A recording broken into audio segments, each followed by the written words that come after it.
Walking down the road in southern Mississippi, and me and my cousin looking good. Saw a fly boy and he's looking at me.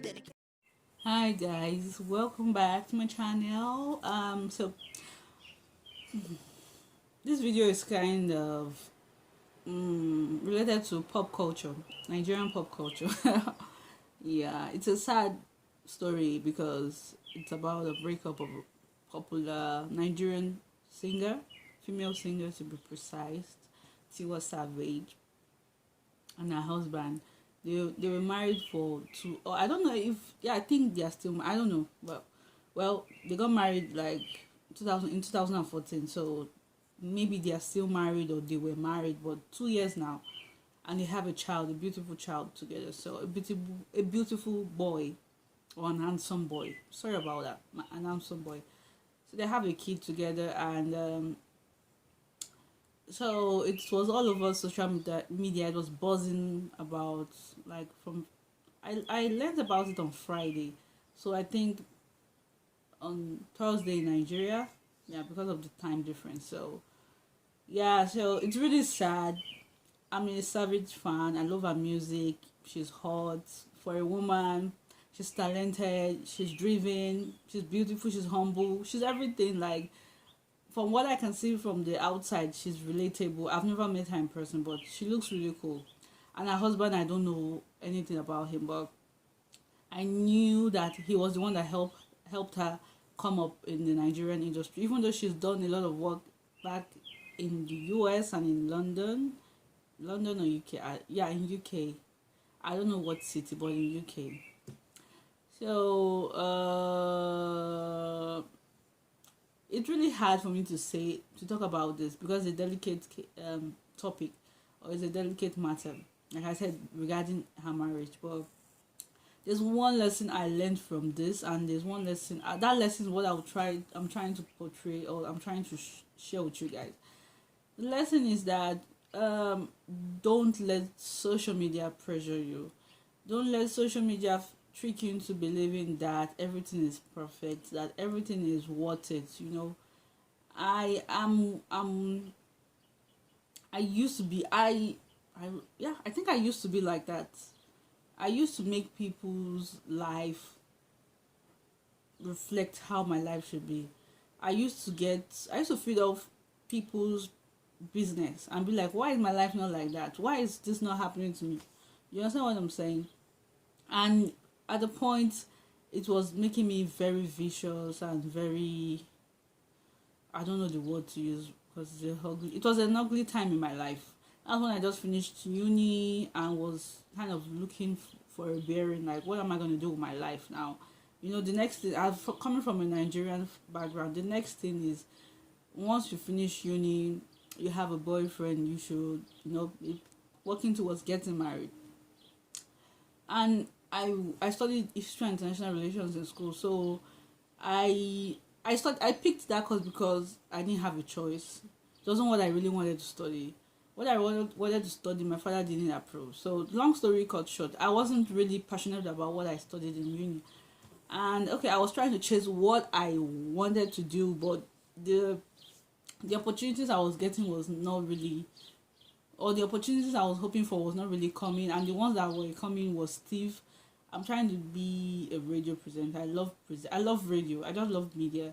I love listening to radio. I love what personalities on radio, how they affect people's life wherever they are. You can literally be in your car or in your bathroom and listening to the radio, and you can get emotions, happiness, you can get excited, you can get thoughtful. If you listen to a good radio station and a good on air personality, you'll be really, clicked. You'll be really in tune to life if your personality is a good person. Plus the music, so I've known that that's what I want to do. Like, since when I started listening to radio from age 10, I've known that I wanted to be on radio. I didn't know how I was going to get there, but I knew that that's what I wanted to do. So I started chasing that. it I was on I did some internship there, here and there. Thank God for NYSC, it helped me. But I still wasn't, it wasn't working out for me. So then I got the chance to travel to Colombia, and I did. I'm sure if I was still in Nigeria, I'll be married by now. And it's not like I'm regretting anything, or I'm just trying to give you basics of how how intense it can be for a young lady in Africa or in Nigeria in my case. So this is the culture, this is the norm. People get out of university, females, male, whatever. They get whoever rather, they get out, and there's this pressure that you have to follow, you have to keep up with your peers. Now that you are in this time of your life, you have to think of what you want to do, and they are thinking of it for you. You're not even thinking. But I was, like I said, I was lucky. So now I'm studying radio broadcasting in Canada, thank God. So I hope it works out. So that's aside. There's so much pressure. Social media doesn't help.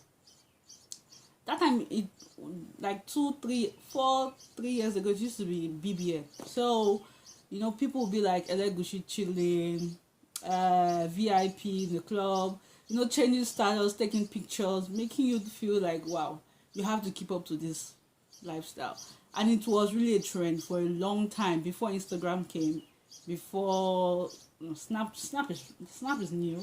So yeah, it was just BBM, and girls fall victims. Sometimes I will be like, I will look at the girl like she's ugly, or I know that she does, like she sleeps with guys for money. So how come she's having this fabulous life and I'm here like just you know but then you can't compare lives. That's what we should learn. You can't compare your life with my life, and I can't compare my life with your life. My life is my life, how I live it. And we make mistakes. You make your mistake, I make my mistake. Like one of my friends said, there's no first position in getting married or in having a child. There's nothing like first position. This is not secondary school. So you do it when you do it. So this social media thing, people let it dictate how they live their life. You get. So like on my Instagram now, I follow mostly cooking pages, fitness pros or fitness instructors, celebrities that I like, maybe because of their courage or because of their playfulness or because of the way they dress.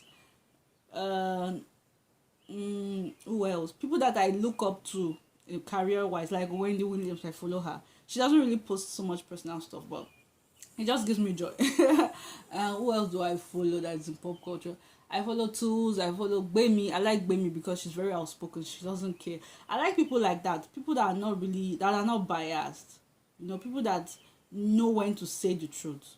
In this media industry, you have a lot of people that are taking sides because they want to be friends with so and so XYZ, or they want to be invited to this wedding or this event or something like of that nature. But I don't want to be such person. Gbemi is someone like that.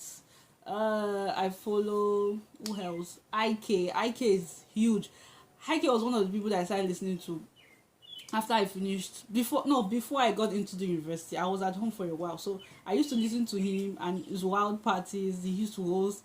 I'll be like, I want to go, but I'll literally like dial the number, then I'll hang up because I used to stay in Isolo, and Redeem is on the island. How am I going to get there? Who's going to take me? My mother's not going to allow me go.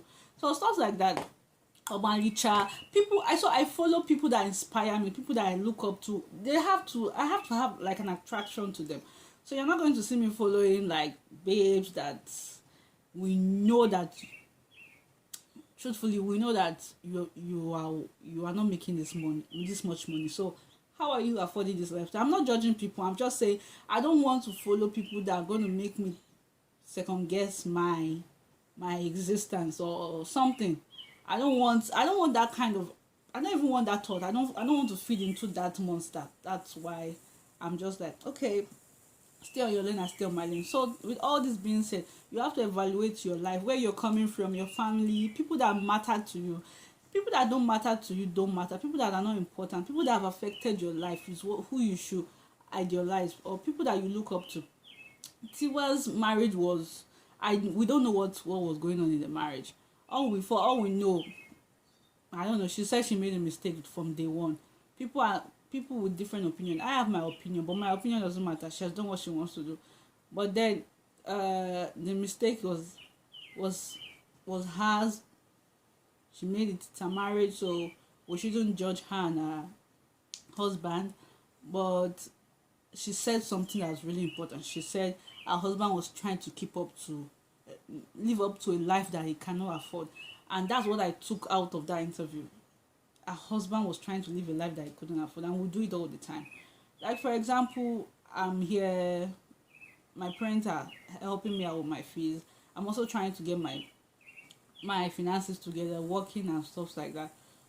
It's not easy, but I'm still doing it. So I'm not going to be like, because I'm here, I'm overseas now, I can live the life. I can. No, no, no, no, no, no. I know where I'm coming from. I know where I'm going to. I have siblings too. My mother and father, they are expecting so much from me. So that's what I want you guys to think of. Think of where you're coming from. Think of what you want to be. Think of your future. Social media is not worth it. People just, the highest you can get is likes, or people send you DMs, and meaningless DMs like you want to do an ask section, or you want me to take you out for dinner or stuff like that. It doesn't make sense in my opinion. So why should you care about what people care or what people think about you? So that being said, try not to live your life off of social media. Try to take the positive out of every situation. Try not to feed that monster. We all have it. So I'm not going to pretend and say that I'm a saint. No, I've made my own fair share of mistakes, and I'm still making them. It's part of learning, it's part of growing up.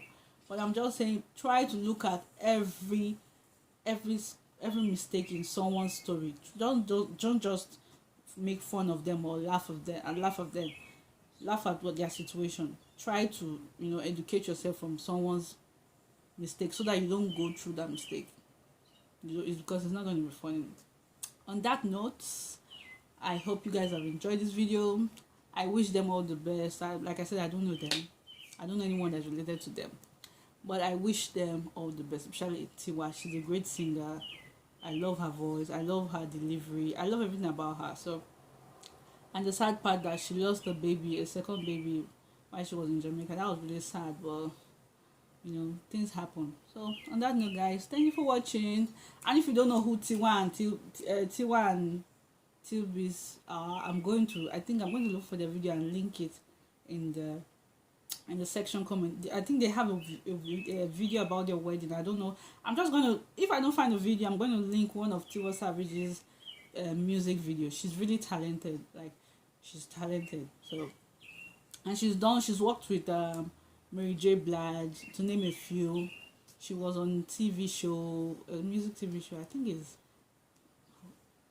it's UK's Got Talent. I'm not sure. I'm going to link everything I can find about that.